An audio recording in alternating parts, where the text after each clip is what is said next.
नमस्कार. 2 दिवसापूर्वी मी एक इंग्लिश चॅनलवर गेले होते आणि त्यांचा मुद्दा होता हिंदी बनाम मराठी जो महाराष्ट्रामध्ये विवाद चालला आहे त्याच्यावर मी पक्षाचा जो विचार आहे तो मांडत होते. त्याचमध्ये मला अँकर विचारलं मला मराठी येत आहे की नाही आणि मी बोलू शकते की नाही. मी त्यांना सांगितलं हो मी बोलू शकते पण माझी मराठी कमजोर आहे.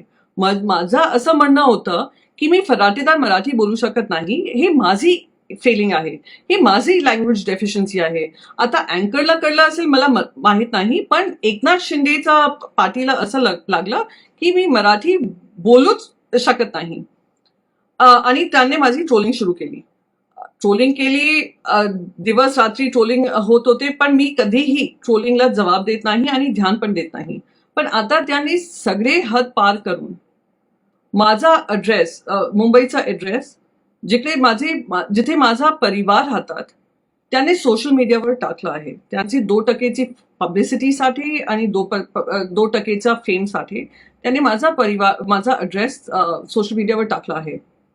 आता काहीतरी असुरक्षित वातावरण तिथे निर्माण झालं तर त्याची जबाबदारी त्या महिला प्रवक्ता एकनाथ शिंदेची महिला प्रवक्ताची होणार, फक्त आणि फक्त त्यांची होणार. आणि एकच बात मी करून आपली बात संपवणार आणि मुद्दा संपवणार की ताई मी अमराठी होऊ शकते आणि माझी मराठी कमजोर होऊ शकते पण माझं इमान कमजोर नाही. अमराठी होऊ शकते पण मी गद्दार नाही. आणि हे मेसेज तुमच्यासाठी आहे पण तुमच्या सगळी महिला गँग पण याच्यावर विचार करा. जय महाराष्ट्र, जय हिंद.